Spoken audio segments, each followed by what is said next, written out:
Bismillahirrahmanirrahim. Assalamualaikum warahmatullahi wabarakatuh. Waalaikumsalam warahmatullahi wabarakatuh. Alhamdulillah wassalatu wassalamu rasulillah. Hamdan katsiran thayyiban mubarakan fih kama yuhibbu rabbuna wa yarda. Asyhadu an la ilaha illallah wahdahu la syarika lah wa asyhadu anna Muhammadan abduhu wa rasuluh la nabiyya ba'dah. Allahumma anfa'na bima 'allamtana wa 'allimna ma yanfa'una wa zidna 'ilma. Rabbi shrah li sadri wa yassir li amri wahlul 'uqdatam min lisani yafqahu qawli, amma ba'd. Alhamdulillahilladzi bi ni'matihi tatimmus shalihat. Puji syukur kepada Allah Subhanahu wa taala, di pagi hari ini Masya Allah cuacanya cukup cerah. Mudah-mudahan kita semua yang hadir pada kesempatan pagi hari ini Allah berikan kekuatan, keberkahan, kesabaran di dalam thalabul ilm, sehingga dengan begitu ketika Allah cinta dengan apa yang kita lakukan, Allah ridha dengan apa yang kita lakukan, menjadikan sepanjang waktu kita di satu hari ini, bahkan di hari-hari berikutnya, menjadi hari-hari yang penuh keberkahan. Semua urusan Allah mudahkan. Setiap masalah Allah berikan jalan keluar. Setiap persoalan kehidupan Allah berikan solusi dari arah yang tidak disangka-sangka. Salawat dan salam kita sanjungkan kepada junjungan kita Nabi Abu Muhammad sallallahu alaihi wasallam, kepada keluarga beliau, para sahabat dan seluruh pengikutnya yang istiqomah di jalan Allah Subhanahu wa taala sampai dengan hari akhir nanti. Dan kita mengingatkan diri kita sendiri untuk senantiasa tidak berbosan-bosan untuk memohon kepada Allah Subhanahu wa taala agar kita dijadikan bagian dari umat Nabi Muhammad SAW yang kelak mendapatkan syafaat dari beliau di yaumil akhir. Amin ya rabbal alamin. Hari ini kita masih berada di bulan mulia, bulan Ramadan, dan kita bersyukur sekali Allah Subhanahu wa taala masih memberikan kita kesempatan umur. Karena ini bagian nikmat yang seringkali kita lupa untuk bisa mensyukuri. Ya, bentuk syukur itu kan tidak hanya di lisan, hanya mengucapkan alhamdulillah, atau memperingati waktu-waktu tertentu di waktu-waktu usia kita. Ya, misalnya di usia kita 20 tahun, 21, 30, 50 dan seterusnya. Setiap tahunnya bukan sekedar untuk diperingati, tetapi setiap saat ketika kita masih diberikan Allah Subhanahu wa taala kesempatan untuk hidup. Tadi disebutkan nikmat waktu, termasuk nikmat umur. Salah satu cara mensyukurinya adalah dengan apa? Dengan menggunakan waktu kita dengan amal-amal yang Allah ridhoi, sehingga tidak menjadikan kita menjadi orang yang rugi. Sahabat itu pernah bertanya kepada Rasulullah SAW, "Ya Rasulullah, siapa sih orang yang paling beruntung? Atau siapa sih orang yang terbaik itu?" Rasul itu kalau ditanya siapa orang terbaik, jawabannya suka beda-beda. Ya, tergantung konteksnya. Tapi kita bisa kumpulkan manusia yang terbaik yang pernah diucapkan atau disampaikan bagi Nabi Muhammad SAW ada ini. Nah, kita berusaha untuk menjadi itu. Ya. Dan salah satunya Rasulullah SAW beliau mengatakan, manusia yang terbaik itu adalah manusia yang Allah anugerahkan umur panjang. Belum selesai. Dan di dalam umur itu dia gunakan untuk beramal saleh. Jadi ketika Allah Subhanahu wa taala memberikan kita anugerah umur panjang, kemudian di dalam umur itu selama kehidupan kita yang kita lakukan adalah amal-amal soleh yang Allah ridhoi, maka itulah manusia yang paling baik. Begitu juga sebaliknya, ketika Rasul ditanya, "Ya Rasul, kalau begitu manusia yang paling buruk yang seperti apa?" Apakah kebalikannya? Kebalikannya itu berarti manusia yang umurnya pendek dan beramal buruk? Bukan. Tapi manusia yang diberikan Allah anugerah umur panjang, tapi di dalam umurnya diisi dengan amal-amal keburukan, kemaksiatan dan dosa, segala sesuatu yang dimurkai oleh Allah. Itulah seburuk-buruk manusia. Maka patut kita untuk bisa mensyukuri setiap detik, setiap menit, ya setiap waktu atau sepersekian nih waktu di bawah detiknya itu apa namanya? Ya, kita harus bisa mensyukuri nikmat umur ini. Ibarat seorang pedagang, namanya umur itu seperti halnya modal. Ya, kalau orang yang modalnya besar, modalnya banyak, potensi atau peluang mendapatkan untung besar juga lebih besar. Begitu juga orang yang kemudian punya modalnya terbatas, modalnya sedikit, peluang untuk mendapatkan keuntungan yang besar tentu lebih kecil dibandingkan yang tadi punya modal besar. Tapi apakah itu semua menjadi modal itu sebagai jaminan kesuksesan, keuntungan yang besar? Jaminan bukan, Bu?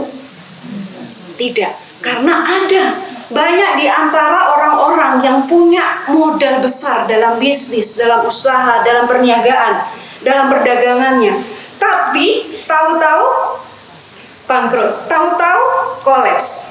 Ya, bahkan malah bukan sekedar bangkrut, sampai minusnya pun bisa sampai M atau T sekian, gitu kan? Kita dapati itu.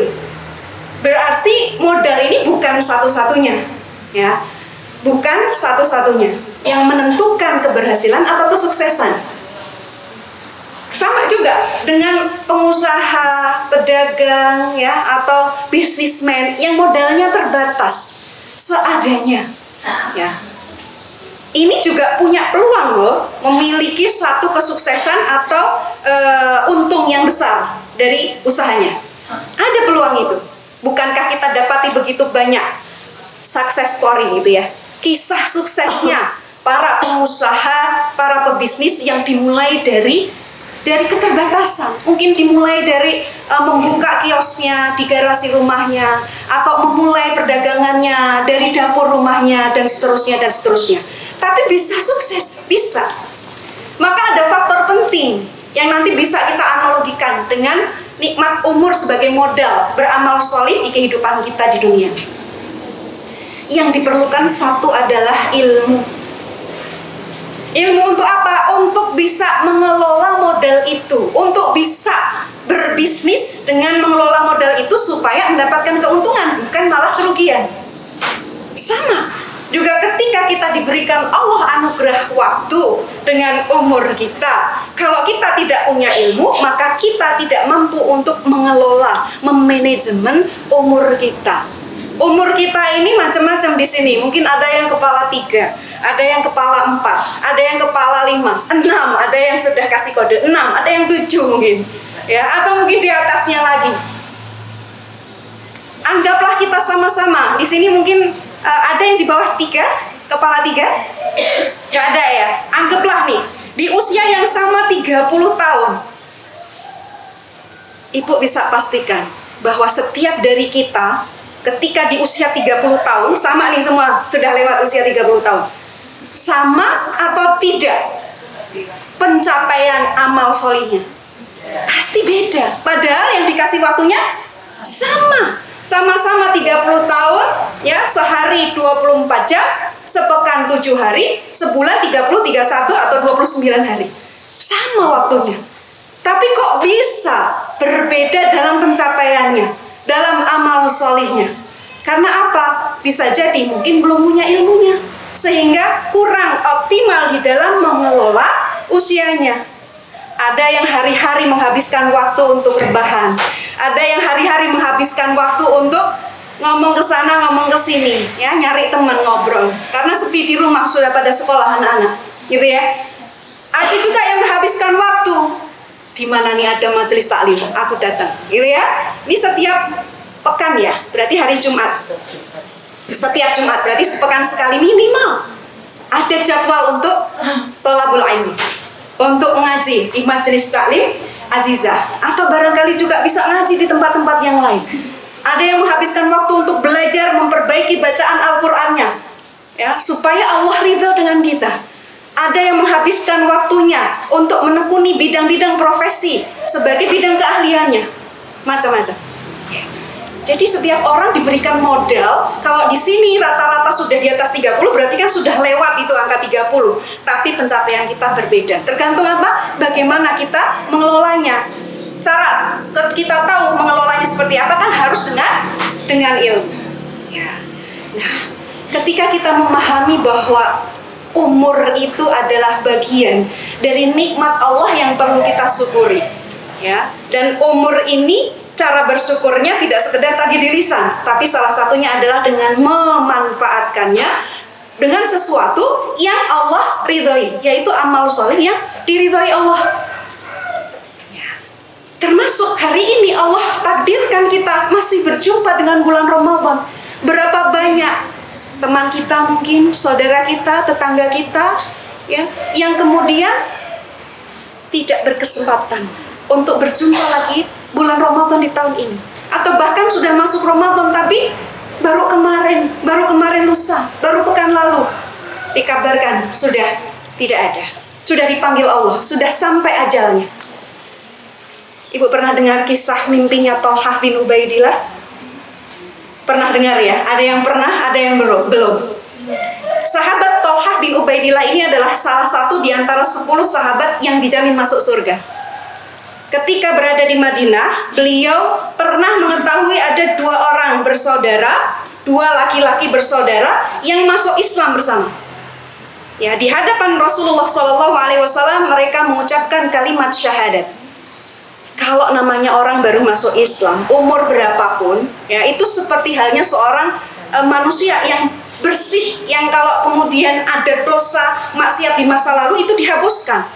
Maka kalau kemudian mau balapan beramal soleh itu startnya bareng, sama, ya. 2 orang laki-laki ini masuk Islam bersamaan. Yang satu, laki-laki yang pertama, dia itu sangat semangat sekali, Bu. Sungguh-sungguh di dalam beribadah, di dalam beramal soleh. Bahkan dia kemudian karena kesungguhan itu, dia mengikutkan dirinya untuk terlibat di dalam jihad fi sabilillah. Bahkan sampai takdirnya, ya, mengantarkan takdirnya pada ajalnya, syahid. Namanya syahid itu adalah satu keadaan yang Masya Allah mulianya luar biasa. Jihad di jalan Allah itu dijanjikan oleh Allah Subhanahu wa Ta'ala dengan pahala yang sangat besar. Bahkan ketika dia syahid, itu menjadi cita-cita orang-orang beriman. Bisa menjadi seorang syuhada, itu berharga sekali. Nah, sedangkan laki-laki yang kedua, dia hidup 1 tahun setelahnya. Ya, berarti meninggalnya hanya jeda 1 tahun. Dia melampaui hari-hari, ya kurang lebihnya 1 tahun berapa hari ya Bu ya? 365-an ya, kurang lebih begitu. Dia masih hidup 365 harian, ya 1 tahun setelahnya. Lalu kemudian dia wafat bukan dalam keadaan syahid, tapi wafat di atas tempat tidurnya. Ya. Ketika itu Thalhah bin Ubaidillah, beliau itu bermimpi. Seakan-akan di dalam mimpinya itu, beliau itu berada di depan pintu surga. Dan Thalhah bin Ubaidillah melihat ada 2 orang bersaudara yang sudah meninggal itu. Yang pertama tadi yang syahid, yang kedua yang kemudian meninggal belakangan. Thalhah bin Ubaidillah menyaksikan ada seseorang keluar dari pintu surga, kemudian memanggil pria yang kedua, laki-laki yang kedua untuk masuk surga duluan. Lalu kemudian pria yang pertama yang meninggal lebih dahulu dan mati syahid tadi baru diminta masuk ke surga.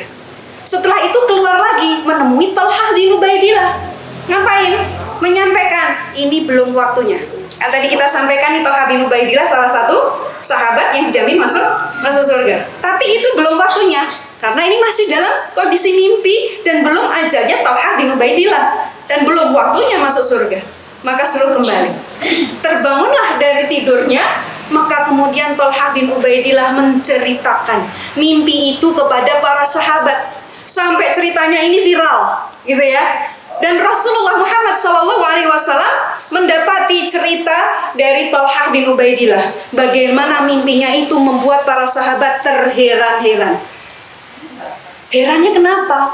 Rasul itu menanyakan, kalian itu herannya di bagian mana? Ya, dari cerita mimpinya Thalhah bin Ubaidillah tadi. Herannya di mana? Ya heran ya Rasul. Kenapa kok bisa? Ini laki-laki yang pertama itu dia meninggal lebih dahulu. Ya, dia itu orang yang semangat dan sangat bersungguh-sungguh dalam ibadah dibandingkan laki-laki yang kedua. Kemudian dia bahkan meninggalnya saja dalam keadaan syahid. Kenapa kok yang kemudian dipanggil masuk surga duluan adalah yang laki-laki kedua, yang meninggalnya belakangan, yang tidak lebih sungguh-sungguh dan semangat beribadah, yang meninggalnya pun bukan dalam keadaan syahid. Kenapa? Makanya bikin heran. Jadi bertanya-tanya gitu ya. Nah, pada saat itu Rasul kemudian menjelaskan kepada Thalhah, dan ini menjadi pelajaran juga untuk kita. Bukankah laki-laki yang kedua itu hidup 1 tahun setelahnya? Jadi 1 tahun itu masih ada waktu, masih diberikan Allah umur. Untuk apa? Untuk modal amal solih. Berapa saja kemudian kebaikan yang dia lakukan, berapa saja sujud yang kemudian dia lakukan. Bahkan dia di dalam 1 tahun itu, bukankah dia berjumpa dengan bulan Ramadan? Ini menunjukkan keutamaan umur sekaligus keutamaan dan kemuliaan kita berjumpa dengan bulan Ramadan. Berapa banyak kemudian dia berpuasa, berapa banyak dia melakukan sholat, ya, di luar sholat wajib, sholat sunnah, sholat malam, qiyamul lail, dan seterusnya. Tahukah kalian bahwa jarak derajat antara dua laki-laki yang pertama dan kedua tadi, itu jaraknya itu bahkan lebih jauh dari jarak langit dan bumi. Bisa kebayang? Jadi ini menunjukkan, Masya Allah, jeda ada jarak 1 tahun, ya, bahkan ini amal solihnya itu ya tidak sesemangat dan tidak bersungguh-sungguh seperti saudaranya yang pertama yang sudah meninggal saja. Dia bisa melampaui derajat saudaranya yang sudah meninggal syahid tadi. Itu karena apa? Ada anugerah umur, bahkan dia dipertemukan dengan bulan Ramadan. Maka ini membuat kita seharusnya betul-betul menyadari nih, Masya Allah, Allah takdirkan kita ketemu bulan Ramadan tahun ini. Jangan disia-siakan. Kita harus ngerti nih, kalau di bulan Ramadan amalan apa sih yang paling menonjol dilakukan baginda Nabi Muhammad SAW yang diikuti para sahabat, dan kemudian kita belajar dari itu, meneladaninya, mencontohnya, supaya kita waktunya bisa produktif, bisa kemudian kita maksimalkan dengan amal solih, sehingga kita menjadi bagian dari orang yang dikatakan sebagai manusia terbaik tadi. Yang apa? Yang diberikan umur panjang dan beramal solih. Ya. Kalau tadi disampaikan, hari ini kita akan belajar bersama. Tema kajian kita menabung amal solih. Ada-ada aja ya, menabung ke amal solih. Biasanya ibu kalau nabung apa bu? Uang. Ada yang lain nggak bu? Emas. Oh emas. Emas sinten bu?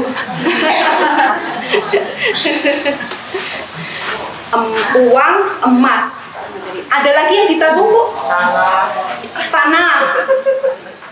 Kalau tanah itu sifatnya nabung atau investasi? Investasi ya, karena diperkembang. Kalau tabungan berkembang nggak bu? Enggak ya, enggak berkembang, tapi bermanfaat. Harapannya begitu. Nah, sebetulnya kalau ibu punya tabungan, ini mungkin yang sudah pernah ngalami dulu ketika anak-anak masih sekolah, ya, dan nggak cuma satu ya anaknya, 2, 3, 4, 5, yang sekolahnya tuh urutan. Nanti yang ini lulus SD, yang ini lulus SMP, yang sini lulus SMA, yang ini masuk kuliah, dan seterusnya dan seterusnya. Ada nggak persiapan kita untuk kemudian dana pendidikan, dana kesehatan, lalu kita menyisihkan uang, menabung? Ada yang seperti itu? Ada. Atau nabung itu kagem menopo? Untuk apa?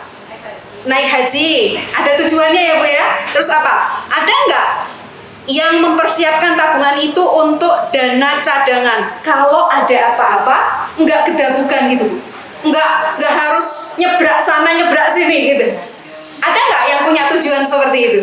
Ketika dalam kondisi sulit, kondisi yang tidak terprediksi, tidak terduga, kita ini tidak perlu bingung.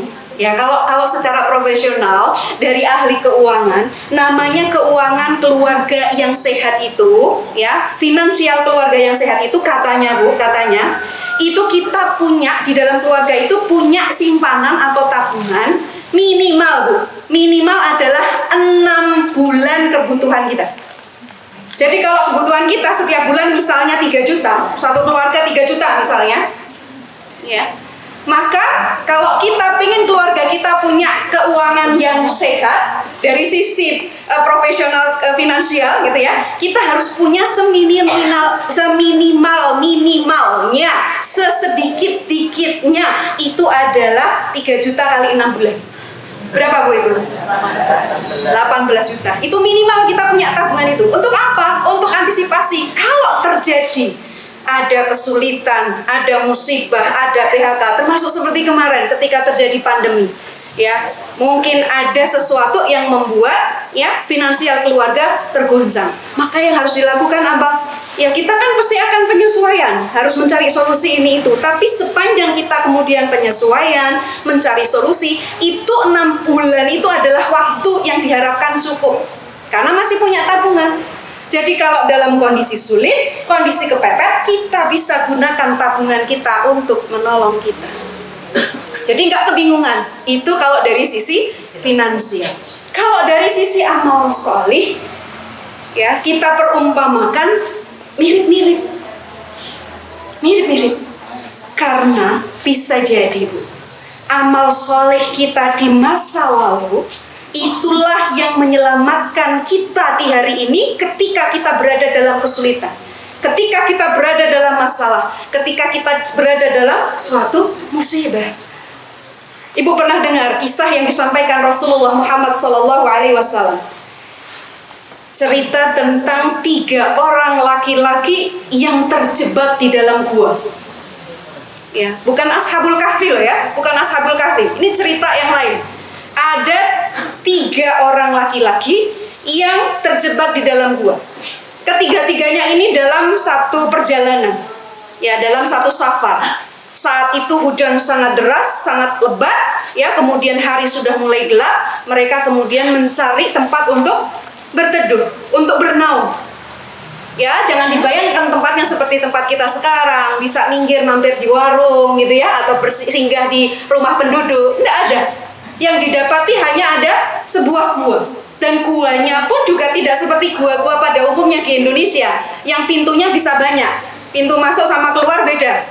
Ya, guanya ini hanya ada satu mulut gua saja yang hanya untuk bisa masuk dan keluar lewat situ. Ketika dalam keadaan basah kuyup, berteduh, kondisi safar, bekal terbatas, ya tidak ada orang lalu lalang begitu, tidak ada, maka mereka berteduh di sana. Ibu kebayang rasanya kedinginan kayak apa, gelapnya, laparnya, ya tidak mengenakan. Ya. Belum selesai sampai di situ, Allah Subhanahu wa taala ya menakdirkan keadaan dan situasi saat itu semakin genting. Kenapa? Karena ada batu besar yang kemudian menggelinding dari atas, menutupi itu, berhenti pas di depan pintu gua, ketutup plak. Tadi mulut guanya cuma satu, pintu keluar masuknya juga cuma itu. Ini ketutup batu yang sangat besar. Ya, ini kisah ini mungkin sudah pernah kita dengarkan sebagai pengingat dan penguat. Untuk apa? Untuk kita bisa mengambil ibroh dan pelajaran bahwa ketika 3 orang laki-laki ini terjebak di dalam gua, Bu, ini anggap seperti ketika kita terhimpit masalah. Ya, kesini kena masalah, ke situ kena masalah, sampai kita tuh bingung, ya Allah harus ngapain aku?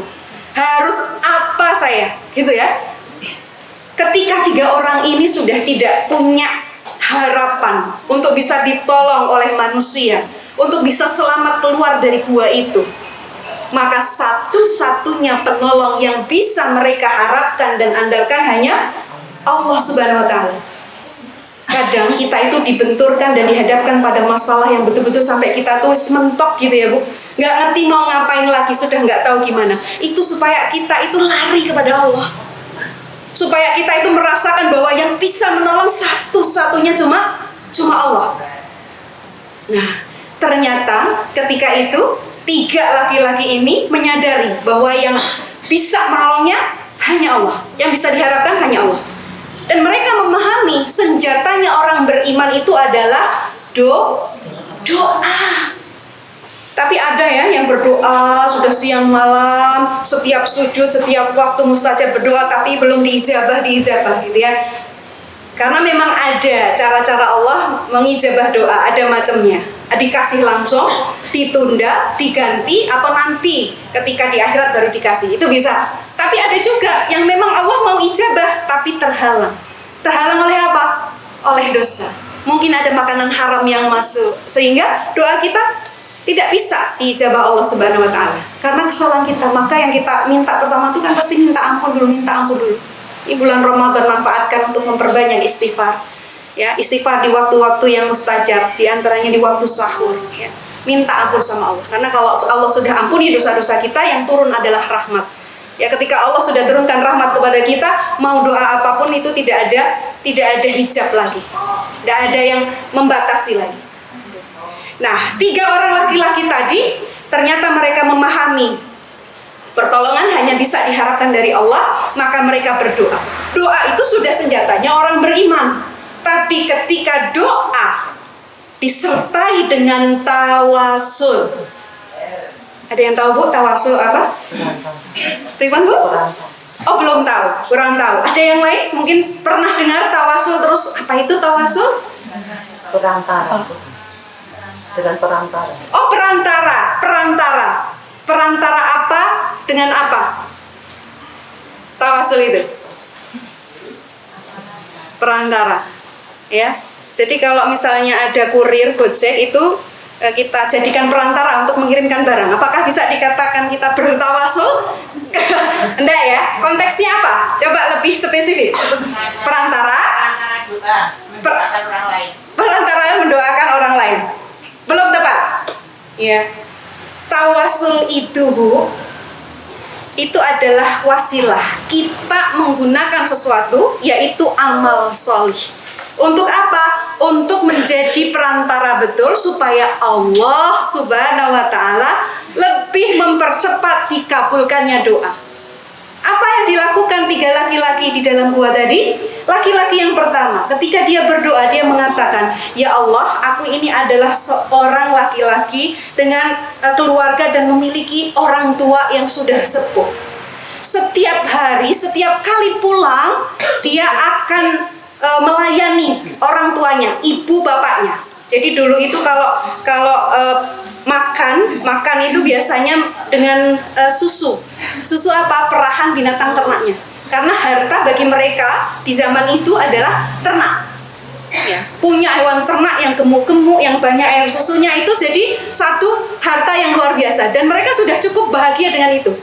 Ya, nggak perlu punya rumah mewah, mobil yang bagus gitu, nggak perlu. Kendaraan yang keren gitu nggak perlu. Tapi kalau binatang-binatang ternaknya sudah gemuk-gemuk, sehat, dagingnya banyak, susunya banyak gitu ya, itu sudah membahagiakan. Laki-laki yang pertama, dia setiap kali pulang, dia selalu memerahkan susunya itu langsung diberikan kepada 2 orang tuanya. Tidak kepada dirinya langsung diminum karena sudah capek, merasa dia yang mencari nafkah, merasa dia yang bekerja, terus dia duluan yang berhak kemudian minum. Tidak, tapi yang didahulukan adalah ibu bapaknya. Ketika didahulukan ibu bapaknya, nanti berikutnya baru ada istrinya, ada anak-anaknya. Tapi yang didahulukan siapa? Orang tuanya. Nah, suatu ketika laki-laki ini pulang mendapati ibu bapaknya sudah sare. Karena terlambat pulang ceritanya. Ada satu urusan membuat dia terlambat pulang, sampai di rumah kok orang tuanya sudah sare, sudah tidur. Nah, ketika kemudian sudah didapati tidur, ya, susu yang sudah diperah tadi, ya, tidak diminum dan tidak diberikan kepada keluarganya untuk istri dan anak-anaknya, tapi nungguin. Barangkali sebentar lagi ibu bapaknya terbangun. Ibu bapak duluanlah yang harus kemudian minum susu itu. Ditungguin Bu, ya, nggak cuma semenit, setengah jam, 1 jam, sampai pagi Bu baru bangun. Ditungguin Bu, ya. Sampai kemudian ketika bangun, susu itu kemudian diberikan pada orang tuanya, baru untuk istri dan anak-anaknya. Ini adalah bagian dari amal, ya, baktinya dia kepada kedua orang tuanya. Kemudian dia berdoa kepada Allah, ya Allah, jika amal itu aku lakukan hanya karena mengharap wajah-Mu, ya, maka tolonglah aku keluar dari kesempitan ini, keluar dari masalah ini, bisa keluar dari gua itu. Dia berdoa plus dengan menyebutkan amal soleh yang pernah dilakukannya, tapi dia juga tidak ngaku-ngaku bahwa dia melakukan amal itu karena dia ikhlas gitu. Dia tidak ngaku. Maka dia mengatakan kalau amal itu yang dilakukan itu hanya mengharap wajah Allah, maka ya keluarkan aku dari kesempitan ini, dari masalah ini.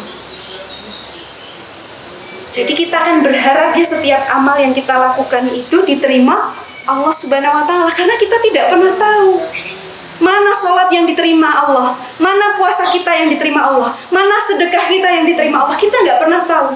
Tapi setiap kali kita beramal sholih, kita minta sama Allah, ya Allah, terimalah amal. Supaya apa? Supaya amal kita nggak sia-sia. Nah, ternyata amalnya dia itu berbakti pada orang tuanya diterima oleh Allah karena betul-betul di hatinya ikhlas mengharap wajahnya Allah Subhanahu wa Ta'ala. Lalu kemudian itu batu yang besar sekali itu bergeser. Batu itu sangat besar. 3 orang dewasa laki-laki saja juga tidak mampu untuk mendorong. Gak ada perlengkapan apa yang kemudian bisa menghancurkan batu itu. Gak ada. Tapi dengan doa dan tawasul itu batunya bergeser. Ya. Setidaknya dari sini kita sudah bisa membayangkan kalau ini kita perumpamakan dengan kehidupan kita sehari-hari. Ketika kita punya persoalan yang sangat pelik, yang sangat rumit, yang sangat berat bagi kita, bisa jadi mungkin di masa lalu kita pernah punya amal soleh. Kita nggak tahu sih itu diterima atau tidak. Ya. Tapi kita bisa gunakan itu untuk bertawasul. Ya Allah, andai apa yang aku lakukan waktu itu betul-betul mengharap wajah-Mu, hanya karena mengharap wajah-Mu, tolonglah aku keluar dari masalah ini, bantulah aku mendapatkan solusi, dan seterusnya. Itu yang kemudian kita harus bisa memahami, mempraktekkannya di dalam kehidupan kita sehari-hari. Nah, karena itu batunya bergeser itu hanya sedikit, sehingga masih ada celah yang sudah terbuka, tapi kalau buat keluar 3 orang ini nggak cukup. Sehingga ini masih membutuhkan ada pertolongan berikutnya. Maka giliran yang kedua, laki-laki yang kedua juga kemudian dia berdoa dengan tawasul. Ya, kalau tadi yang pertama itu dengan birrul walidain, beramal sholih, dengan berbakti pada 2 orang tuanya, ini penting. Kenapa Rasul menceritakan ini? Berarti contoh-contohnya ini penting untuk kita lakukan dan kita perhatikan. Berbakti pada orang tua ini menjadi satu amalan yang besar sekali dan berat sekali timbangannya, bobotnya. Ya, biarpun kita di sini mungkin di atas kepala 3, ada yang kepala 4 dan seterusnya, bahkan yang sudah punya anak, punya cucu, nggak cuma 1, nggak cuma 2, tapi banyak. Tapi kan kita tetap anaknya ibu kita, tetap anaknya bapak kita kan, tetap punya orang tua, dan kita juga harus birrul walidain. Biarpun 2 orang tua kita diantaranya ada yang sudah meninggal, ya, itu pun kita juga harus bisa berbakti kepada mereka. Ya, saya kira ada orang tuanya yang sudah meninggal. Ya, cara berbaktinya bagaimana? Ya. Semua hal itu sudah terputus amalan. Ya, pahala itu sudah terputus untuk orang tua kita yang sudah meninggal, orang yang sudah meninggal. Kecuali apa, Bu? Amal jariah, iya. Ilmu yang bermanfaat dan doa anak yang soleh. Nah, kita menempatkan di situ, kita ambil. Kita bentuk berbaktinya pada orang tua kita yang sudah meninggal, maka jadilah diri kita itu orang yang soleh, anak yang soleh yang kemudian mendoakan kedua orang tua kita. Ini bagian dari bakti. Laki-laki yang kedua, dia amal solehnya agak lain. Tapi ini penting untuk kita sebagai role model juga. Apa itu? Ketika itu, laki-laki ini adalah laki-laki yang berkecukupan, punyalah harta gitu. Dia ini punya perasaan naksir kepada anak pamannya. Berarti apa? Sepupu nggih. Ya, sepupu itu sebetulnya boleh menikah? Kalau dalam syariat agama kita? Boleh. Ya. Dia itu senang, ya, jatuh hati dengan anak pamannya, sepupunya. Seorang wanita yang dianggap cantik, menarik, menawan gitu ya. Tapi ketika kemudian dia menyampaikan maksud hatinya, ditolak, Bu. Ya. Biasanya kalau secara umum masyarakat ini ya, cinta ditolak, yang bertindak siapa, Bu? Ini kayaknya korban sinetron ya. Kalau di kehidupan nyata nggak ada lah ya. Nggak ada. Slogan. Cinta ditolak, slogan cinta ditolak, ya sudah, ya dibiarkan dulu cari yang lain. Tapi masih suka, masih cinta nih. Suatu ketika, ya saudara sepupunya ini, sang wanita ini berada dalam satu keadaan yang sempit, Bu. Kondisi kesusahan, dia membutuhkan bantuan.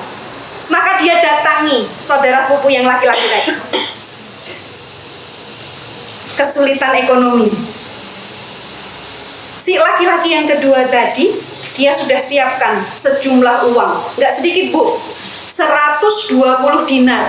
Itu kalau dirupiahkan sekarang kursnya berapa, Bu? Dihitung 120 dinar. Itu kalau dihitung-hitung kurang lebihnya ya, itu bisa sampai sekitar berapa juta? Berapa ratus juta? Setengah M ada? 120 kali berapa satu dinar tuh? 3 juta? 3,5? Ada, mumet langsung. Sampai sekitar 1,5 M, Bu. Itu uang yang tidak kecil, Bu. Ya, cuman dengan syarat. Dengan syarat. Ini aku bantu, tak kasih uang 120 dinar, tapi kamu harus mau sama aku. Tuh. Itu, Bu. Jadi cinta ditolak, duit pindah, bukan dukun, duit, gitu ya. Ya, ibu mana yang nggak mau punya mantu sogeh ya, Bu ya? Ya, sogeh soleh lagi, masya Allah. Nah, ketika kemudian laki-laki ini sudah memiliki kuasa untuk kemudian ya melakukan apapun terhadap sang wanita. Wanita ini tiba-tiba mengatakan, bertakwalah kamu kepada Allah. Tidaklah ya halal gitu ya untuk kemudian bisa melakukan hal seperti itu. Ini karena istilahnya apa ya, dilakukannya bukan dengan jalan-jalan yang baik, yang dibolehkan oleh Allah, dengan cara zina ya, tidak halal ya, membuka cincin ini dengan cara-cara yang tidak halal. Seketika itu, ketika diingatkan sang wanita terhadap keberadaan Allah, ya, bertakwalah kamu kepada Allah. Memang gak ada orang yang lihat, Bu, tapi Allah tahu. Allah yang maha melihat, Allah yang maha tahu. Itu dalam kuasanya loh. Ini dalam kuasanya seorang laki-laki, anak muda yang dalam puncaknya, ya, secara fisik sedang bagus-bagusnya, secara syahwat sedang tinggi-tingginya. Ya, ini kesempatan. Tapi ketika disebutkan nama Allah Subhanahu wa Ta'ala, dia langsung kemudian bergetar ketakutan. Dia tinggalkan uang 120 dinar tadi, plus dia tinggalkan wanita yang dia idam-idamkan tadi. Begitu saja, pergi begitu saja. Sudah. Dia merasakan penyesalan yang luar biasa. Dia kemudian berdoa kepada Allah, ya Allah, kalau itu aku lakukan hanya karena mengharapkan wajahmu, maka tolonglah aku keluar dari kesempitan ini. Maka itu batu itu bergeser. Ini menunjukkan berarti apa yang dia lakukan diridhai Allah, amalnya diterima Allah. Terbuka itu geser lagi. Bedanya dengan amal yang pertama tadi. Yang pertama tadi birrul walidain. Ada satu amalan sholih yang dia lakukan dengan berbuat kebaikan. Kalau yang ini, amalan apa yang dilakukan? Ini kan seperti dua sisi mata uang. Namanya takwa itu menjalankan perintah Allah, meninggalkan larangannya. Yang pertama tadi menjalankan perintah Allah dengan berbakti pada orang tua. Yang kedua ini meninggalkan larangan Allah. Apa? Berbuat zina. Dia tinggalkan. Maka kalau kita dalam kehidupan sehari-hari ada sih peluang untuk berbuat maksiat, ada sih peluang untuk bisa korupsi, ada sih peluang untuk bisa berbuat curang, ada sih peluang untuk ini dan itu. Kita punya kesempatan, kita punya kuasa, kita punya kemampuan, tapi kita tinggalkan semata-mata hanya karena mengharap ridho Allah Subhanahu wa Ta'ala. Itu bagian dari amal solih juga.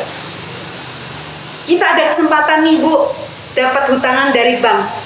Karena bank itu kalau ngasih hutangan kan juga lihat-lihat kan, Bu, ada punya jaminannya apa enggak, nek nggak bisa bayar nanti yang disita kira-kira apa. Itu kan bank akan mengukur seperti itu. atau mungkin usaha kita akan dilihat. Padahal ketika kita punya kesempatan dan mau, bank itu bisa menggelontorkan dana yang besar. Untuk apa? Misalnya untuk mengembangkan usaha kita. Untuk apa? Untuk membangun rumah kita, untuk bikin renovasi, untuk beli mobil, untuk beli ini, beli itu. Bisa. Kita punya kesempatan dan kemampuan untuk itu. Tapi ketika kita mampu meninggalkan itu semua karena kita takut kepada Allah, ini sesuatu yang Allah tidak ridho, ini sesuatu yang haram, ini sesuatu yang dilarang Allah, itu juga bagian dari amal solih. Dan itu biasanya jauh lebih sulit dibandingkan kita melakukan kebaikan. Meninggalkan keburukan itu biasanya lebih berat dibandingkan kita melakukan kebaikan. Orang bersedekah banyak. Bulan Ramadan, wah jor-joran bu sedekahnya. Masya Allah, luar biasa. Tapi tidak sedikit bu yang di bulan Ramadan sudah beramal solih, melakukan kebaikan. Berpuasa iya, sholat 5 waktu iya, tarawihnya iya, sedekahnya iya. Tapi masih ada ghibah. Ya kan? Masih ada ngerasani, masih ada berbuat sia-sia, ya bahkan mungkin masih ada yang terjerat dengan riba. Dan kita nggak menyadari kalau itu adalah sesuatu yang tidak disukai Allah. Maka kita hati-hati di bagian ini, ya. Di kisahnya laki-laki yang kedua, ketika kita meninggalkan sesuatu yang tidak disukai Allah, itu juga bagian dari amal soleh. Yang ketiga, laki-laki yang ketiga tadi kan sudah bergeser, tapi batunya juga belum bisa kemudian terbuka yang membuat 3 orang laki-laki tadi bisa keluar, belum bisa. Jadi sudah ada kelihatan celahnya, tapi belum maksimal. Yang ketiga juga melakukan yang sama.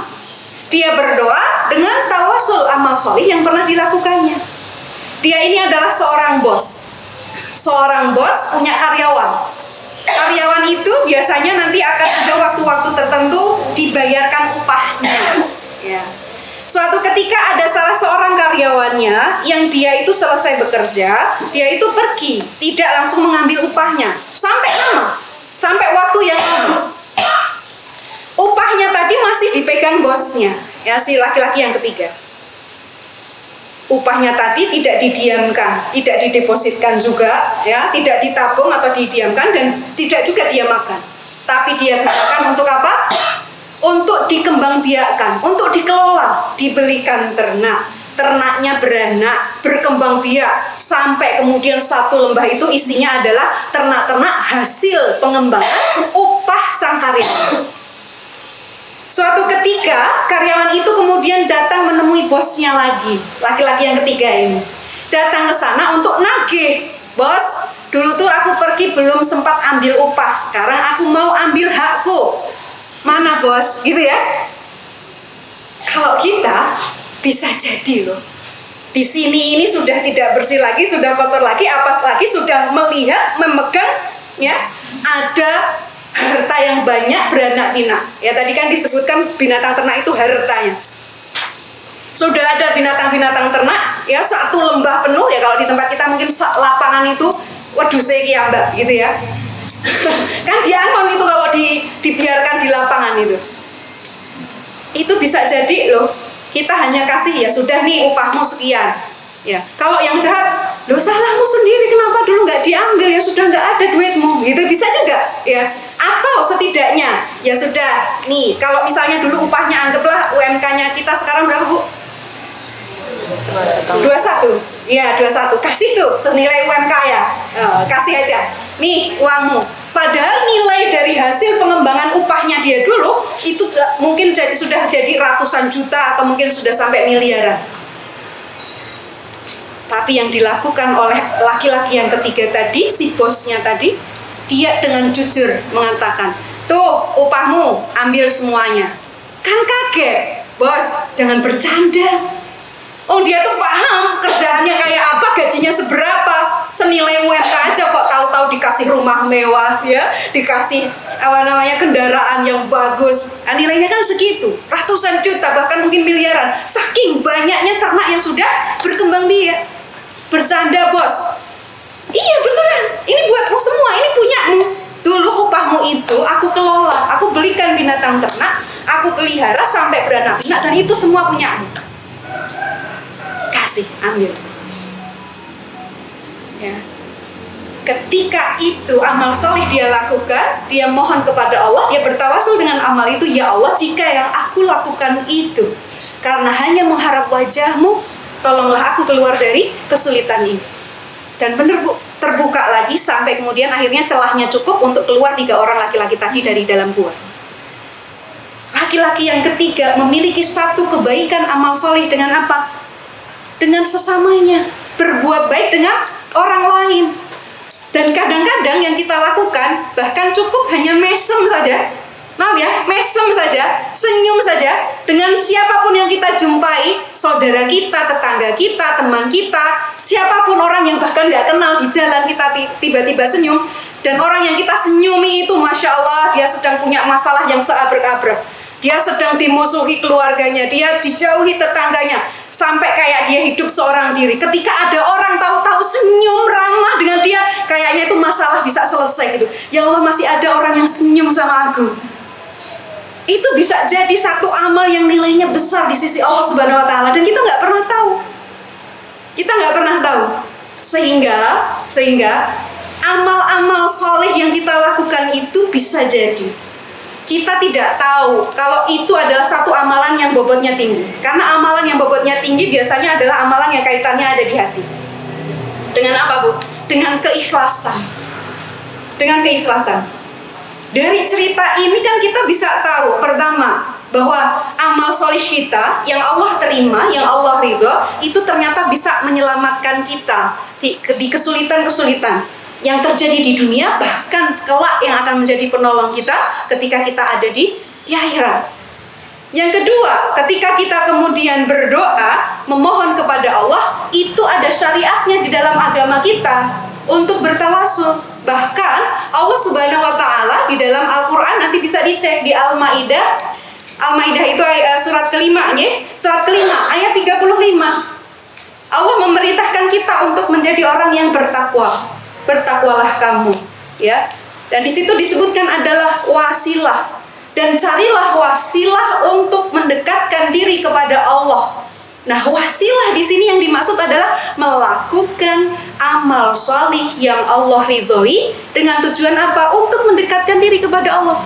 Jadi ini salah satu ayat yang kemudian memerintahkan kita untuk kemudian bertawasul. Jadi boleh, ya, tawasul dengan amal solih. Nah, kalau kita tidak pernah punya amal solih, bagaimana kemudian kita punya tabungan yang nanti akan kita gunakan di keadaan-keadaan yang sangat genting, kita butuh pertolongan Allah dan kita butuh cepat. Kalau kita tidak punya tabungan amal solih, kita mau apa? Ya. Jadi sekarang ini kalau kita beramal solih, ya selalu luruskan niat ini lillahi ta'ala, untuk Allah, untuk mengharap wajah Allah, ya, ikhlas karena Allah, bukan karena yang lain. Karena ada Bu amal-amal yang kemudian kita bisa katakan ini amal solih, tapi Allah tidak ridho. Contohnya apa Bu? Ibu bersedekah. Sedekah itu amal solih bukan Bu? Amal solih. Tapi ketika ibu bersedekah, di dalam hatinya ibu, tadinya sih memang beneran nih sedekah, nggak mau untuk kemudian menjadi riya, bukan untuk kemudian pencitraan, bukan. Tapi ketika kemudian ya kita dihadapkan pada situasi tertentu, bukan tidak mungkin hati kita itu bisa kepleset. Ya, tadinya memang mau ikhlas, tapi tahu-tahu kok ada yang nyoting, tahu-tahu kok ada yang tahu gitu ya, ada orang lain yang mengetahui, oh ternyata kemarin toh sing nyumbang banget itu Bu ini ya, Bu Fulan ya. Misalnya kayak gitu. Langsung di sini ada muncul, iya, ya, seolah-olah kita ini orang paling soleh sendiri, ya, karena sedekah sudah cor-coran, ya, berbuat kebaikan apa saja dilakukan, ngaji kemana-mana dan seterusnya. Nah, sesuatu kebaikan yang ternyata mengantarkan kita kepada sesuatu yang berbahaya, itu salah satu ciri bahwa amal solih kita, ya, bukan amal solih yang Allah ridhoi. Jadi kita hati-hati dengan amalan hati itu. Ya, karena dulu pernah ada Bu cerita, ada 2 orang Bani Israel, yang satu itu adalah orang yang sangat taat beribadah kepada Allah, sedangkan yang satu ini ahli maksiat. Ya, mereka itu saling kenal, berteman. Ketika si yang soleh tadi, yang ahli ibadah tadi ketemu dengan ahli maksiat, itu selalu ketemu, Mbok ya kamu tuh tobat, Mbok ya kamu nggak jangan kayak gitu lagi, Mbok ya kamu jangan bermaksiat. Sampai bosen Mbok gitu ya, ngasih taunya, nasihatinnya ya. Sampai kemudian pada satu titik saking dinasehati kok ya tetap ngeyel, nggak manut, nggak gugu gitu ya. Mungkin kalau teman tetangga kita mbah-mbah luweh gitu ya. Tapi kalau itu terjadi di keluarga kita, pasangan kita, anak kita, mantunya, ya, cucunya, atau siapa, bahkan mungkin yang rewang, mbak kita, ART-nya, atau siapa yang ada di rumah keluarga kita, kok kita itu gedek sekali gitu ya, jengkel sekali, ini orang kok yang gak ada baik-baiknya, sampai pada satu titik mengucapkan satu kalimat, kamu kalau kayak gitu terus, ya, kamu gak akan dimaafkan Allah. Dia sudah membuat satu judgement yang itu bukan haknya. Seolah-olah di situ sudah memberikan satu ketukan palu. Dia tidak akan pernah dimaafkan Allah. Dia tidak akan pernah mendapatkan kebaikan. Dia tidak akan pernah masuk surga di situ. Seolah-olah bahwa dirinya itu sebaliknya. Dia orang yang soleh, ahli ibadah, pasti disayang Allah, pasti dia akan masuk surga. Dan di situ muncul kesombongan. Ya. Dan ulama mengatakan ada banyak loh amalan-amalan soleh itu yang akan mengantarkan seseorang ke dalam neraka. Dan ada juga amal-amal kemaksiatan itu yang ternyata mengantarkan seseorang ke pintu surga. Kita tidak pernah tahu akhirnya ya. Ada banyak kisah tentunya yang bisa memberikan gambaran tentang ini.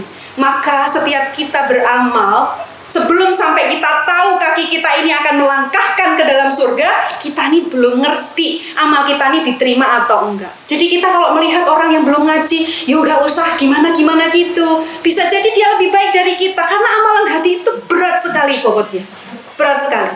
Jangan-jangan kita ngajinya itu karena gak enak sama tetangga dilihat kok gak pernah ngaji gitu ya. Gak enak kalau gak berangkat, sudah diampiri, sudah di WA bolak-balik gitu ya. Bisa jadi kita gak pernah tahu.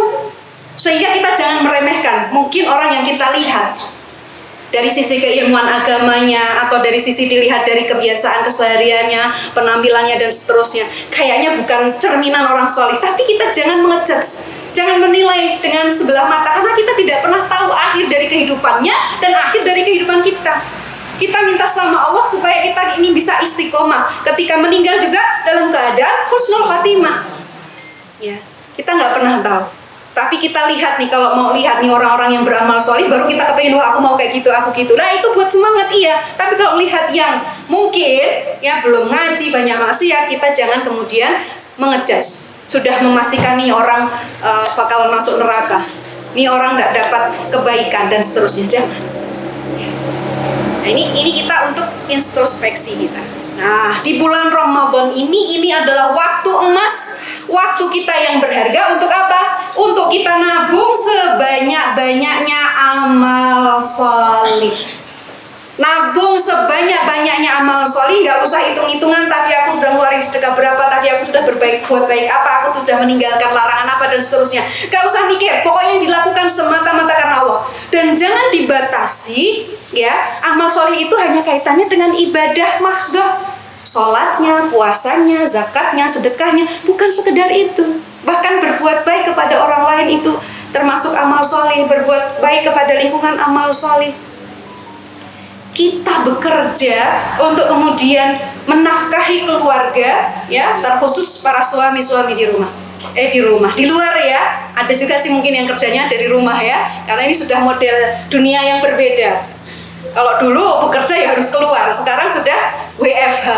Apalagi kemarin ya dipaksa WFH ya Bu ya, harus kerja di rumah. Itu kalau diniatkan ya, karena Allah, bekerja karena Allah, ya, mendidik, merawat anak karena Allah, melayani suami karena Allah. Ibu nyuci, ibu masak, ibu bersih-bersih rumah, itu kan bukan satu kewajiban. Tapi kalau ibu tidak lakukan itu akan berdampak pada keharmonisan dalam rumah tangga. Nah, ibu lakukan itu karena apa? Karena mengharap ridho Allah, supaya menyenangkan hati suami, membuat anak-anak kondusif dalam belajar, senang tinggal di rumah, ya, dan seterusnya dan seterusnya.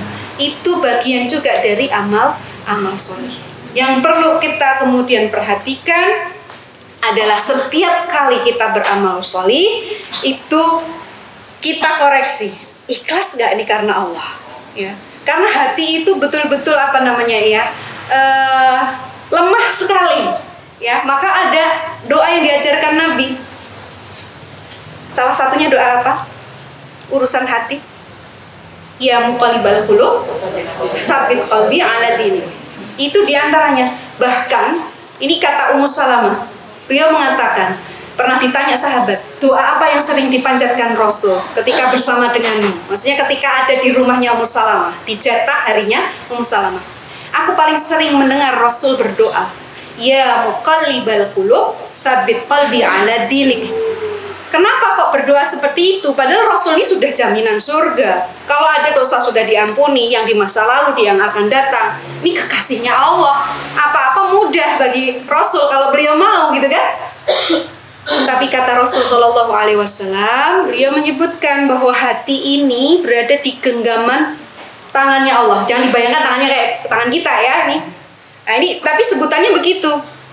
Jadi yang membolak-balikan hati itu adalah Allah. Maka kita minta terus-menerus. Ya, setiap kali sholat, sebelum kita salam, doa.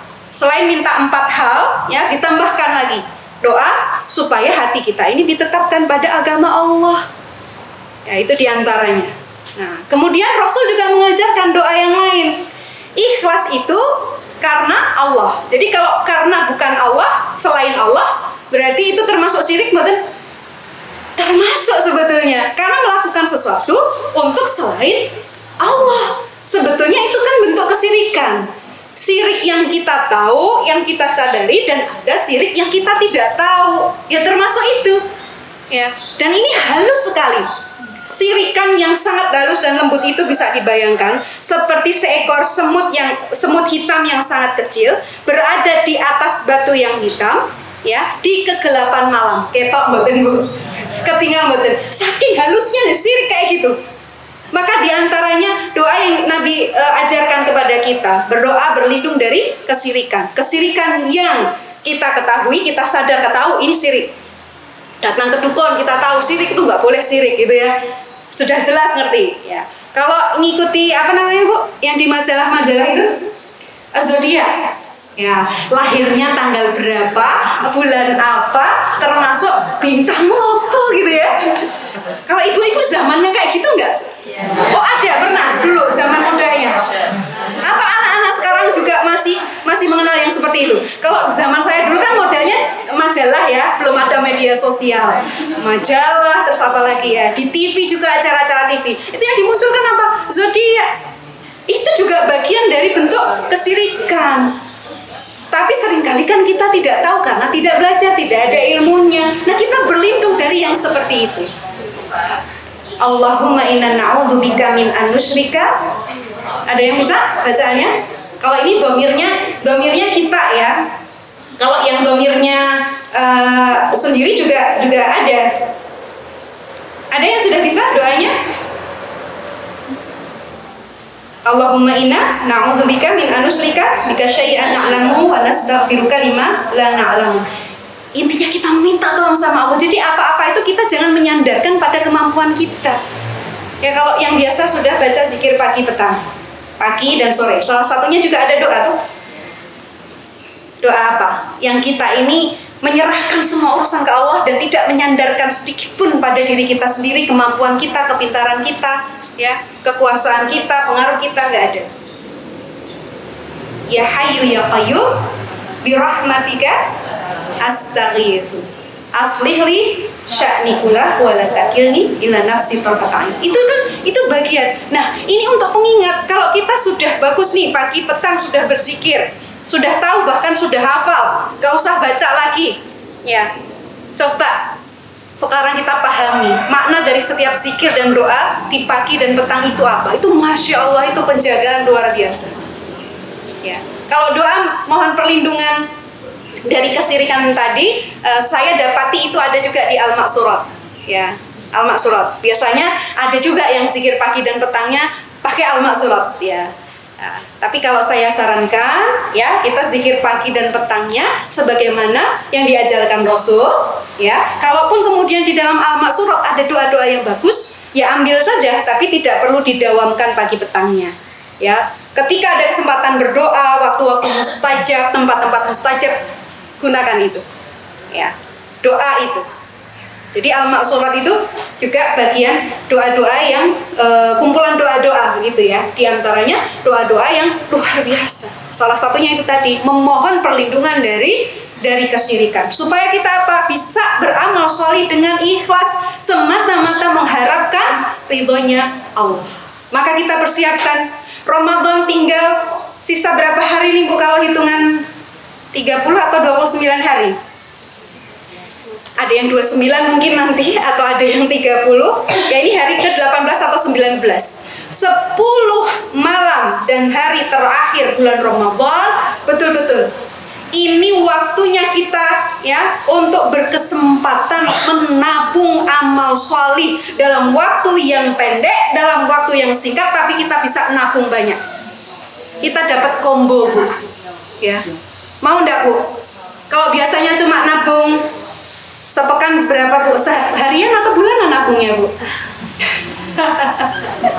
Ya kalau ada masukkan gitu ya. Ada yang harian, ada yang mingguan, ada yang bulanan. Biasanya misalnya nabung 100.000 setiap bulan misal. Ya, tapi di waktu-waktu tertentu, lagi rame-ramenya dagangan. Nabungnya tidak 100, tapi langsung 1 juta. Langsung 10 juta. Bisa. Nah ini Ramadan waktunya kita nabung dengan bonus-bonus yang luar biasa dari Allah Subhanahu wa taala. 10 malam terakhir Ramadan kita optimalkan untuk kita bisa nabung sebanyak-banyaknya amal sholih.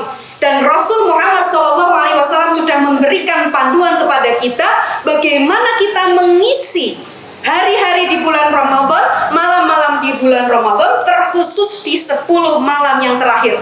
Mumpung nih kita sudah mau masuk di 10 malam terakhir, kita persiapan. Jangan lupa, jangan kita sibukkan dengan kita bingung besok mau masak apa, mulai kapan kita belanja, ya kan? Ibu-ibu karena biasanya akan rempong di bagian itu.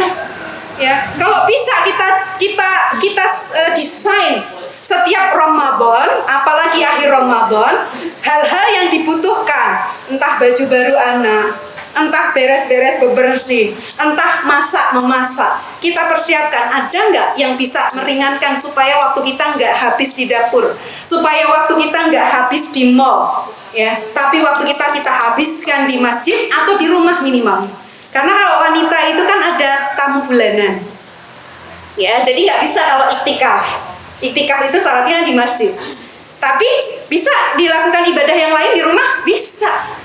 Ya, di 10 malam terakhir, ya, kalau Rasul di dalam bulan Ramadan itu setidaknya ada 3 hal amal yang paling menonjol sepanjang Ramadan, awal, tengah, akhir, semuanya. Itu yang menonjol amalnya adalah 1, beliau memperbanyak sedekah. Jadi memang betul nih Ramadan ini bulan sedekah. Jor-joran, silahkan sedekah yang memiliki kemampuan untuk bersedekah seoptimalnya. Jadi nggak ukuran berapa jumlahnya, tapi kemampuannya seberapa tiap kita beda-beda. Tapi perbanyak, yang biasanya cuma 100, naikkan, ya, berkali lipat. Ini memperbanyak sedekah. Rasul itu pada dasarnya orang dermawan, tapi ketika masuk bulan Ramadan, beliau adalah orang yang paling dermawan. Beliau berada pada puncaknya kedermawanan. Itu Rasul.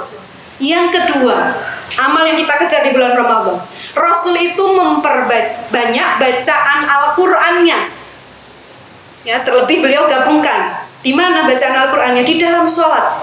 Yang ketiga, memperbanyak sholat malamnya. Kita bulan Ramadan ada sholat malam yang tidak ada di bulan lain, yaitu tarawih. Dan kita tidak mencukupkan hanya di tarawih.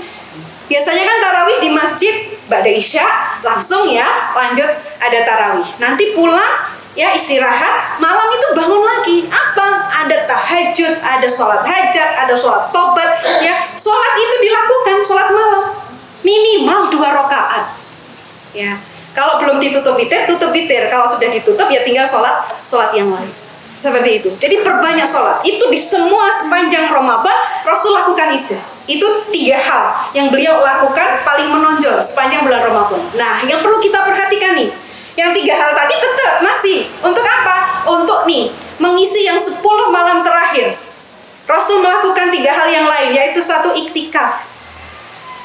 Berdiam diri di masjid itu bukan sekedar pokoknya deprok di masjid, ya, tidur, ya, sambil bawa HP. Ya, kalau dulu belum ada ya, kalau sekarang sudah ada nih. Kita bisa keliling dunia pakai HP, ya. Kita scroll media sosial, judulnya iktikaf. Malah kemudian selfie, foto-foto, bikin video, ya, upload di TikTok, upload di Instagram, di short dan seterusnya, atau status. Hati-hati di sini, ya. Berdiam dirinya di masjid itu ada aktivitasnya apa? Ya tadi, ya baca Qur'annya, ya sholatnya, ya zikirnya, ya doanya. Yang kedua, Rasul Shallallahu Alaihi Wasallam itu di 10 malam terakhir beliau itu menghidupkan malam-malam terakhir bulan Ramadan dan mengajak keluarga. Ini catatan, mengajak keluarga. Jadi kita tidak sendirian. Biarpun ini sekarang yang ngaji cuma sendiri, ibunya tok, ya, istrinya tok, tapi nanti di rumah, ya, ini harus disampaikan kepada keluarga, diajak bikin program. Yuk, tahun ini Ramadan kita akan iktikaf di mana? Ya. Kita akan melakukan program apa untuk bisa menghidupkan malam? Ya, menghidupkan malam itu melek apa merem, Bu? Ya, melek apa merem, Bu? Ini bekal untuk kita. Apalagi yang masih punya anak atau cucu yang masih kecil-kecil. Poin pentingnya menghidupkan malam, kita latihan. Kalau kita sudah bisa, kita latih nih ke anak-anak kita. Gimana caranya? Ini persoalannya adalah gimana caranya supaya kita bisa menghidupkan malam. Ini kaitannya adalah dengan pengelolaan waktu tidur, Bu. Ibu tahu, Bu, Rasul itu kalau tidur sehari berapa kali? Sehari semalam itu berapa kali Rasul tidur? Berapa kali, Bu? 2 kali. Kapan saja? Sebelum zuhur, qalilullah, ya. Terus habis isya. Sudah. Sebelum subuh. Alhamdulillah, Ibu sudah tahu ini yang perlu diterapkan anak-anak kita supaya latihan. Rasul itu betul tidurnya itu 3 kali. Tapi jangan dibayangkan, Bu, ya, tidur sebelum zuhur yang disebut qalilullah itu, ya, tidurnya sampai sejam, 2 jam, 3 jam, ya, bahkan nih bulan puasa, ya, katanya mau ngikuti Rasul qalilullah, ya kan, tidur sebelum zuhur dari duha 9, 10, 11, 12, 4 jam, Bu, baru bangun, katanya tidur qalilullah. Rasul itu tidur menjelang zuhur itu hanya sebentar, Bu. Seperti halnya ketika sebelum subuh. Sebelum subuh berapa lama Rasul tidur? Kita kan juga gitu tidurnya sebelum subuh, ya, Bu, ya. Dari habis isya sampai sebelum subuh. Jadi direpel. Kalau Rasul jadi 2 kali, kita jadi sekali. Ya. Itu kalau sebelum subuh Rasul berapa lama, Bu? Berapa lama? Setengah jam. Ya, sebetulnya hitungannya bukan soal menit atau jamnya berapa, tapi kalau dulu ngitungnya itu dengan bacaan ayat Al-Quran. Kurang lebihnya dengan ayat-ayat yang panjangnya sedang, itu 50 ayat, ukurannya begitu. Kalau kita baca sekarang, kurang lebihnya itu hanya 10-15 menit. Nggak sakot ya, Bu, tapi itu menunjukkan 10-15 menit itu sebentar. Ya, kalau dulu itu ada azan tuh 2 kali. Jadi ada azan pertama, ya, sebelum subuh, dan azan kedua saat subuh. Azan pertama, ya, 50 ayat tadi itu, 10-15 menit tadi, itu fungsinya 2. 1, fungsinya adalah untuk memperingatkan yang sudah sepanjang malam itu sholat, yang sepanjang malam itu sudah bangun, diingatkan sebentar lagi masuk waktu subuh, istirahat sebentar. Itu Rasul tidur tuh di situ. Fungsi yang kedua, bagi yang sepanjang malam sudah tidur dan belum bangun, ini waktunya.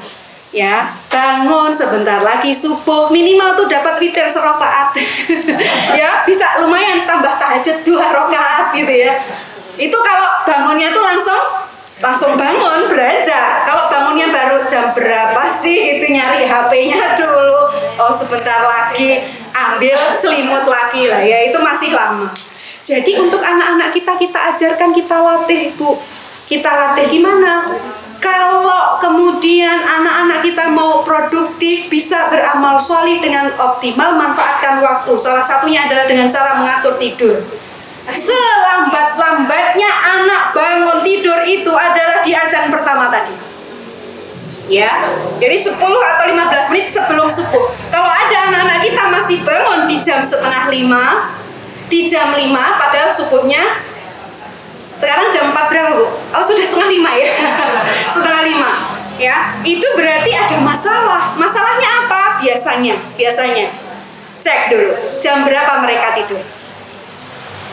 Ya, jam berapa mereka tidur?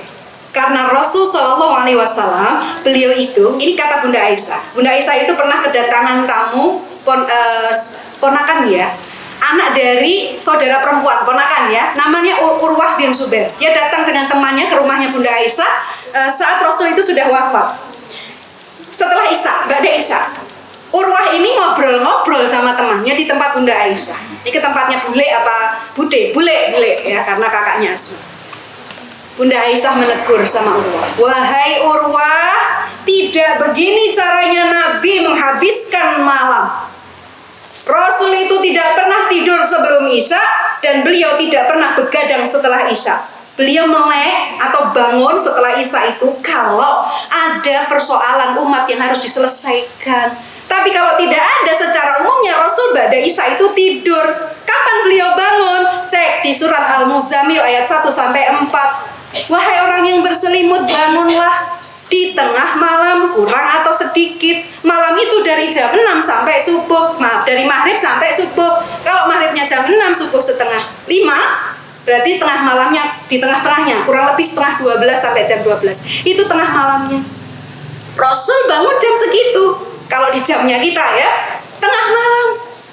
Sampai kapan? Sampai tadi azan pertama. Ngapain? Memperbanyak sholatnya. Di dalam sholatnya bacaan Al-Qur'annya sudah nggak perlu ditanya lagi. Nah, anak-anak kita itu kalau mereka mau kehidupannya teratur dan diberikan Allah keberkahan, bukan begadang sampai malam, bangunnya terlambat, apalagi tidurnya habis subuh. Habis subuh itu waktu yang berkah. Ya. Nah, ini penting. Nah, kalau Rasul mengajarkan kita dan memerintahkan, menganjurkan keluarganya termasuk kita umatnya di 10 malam terakhir, hidupkanlah malam di 10 malam terakhir Ramadan, maka kan kita perlu latihan.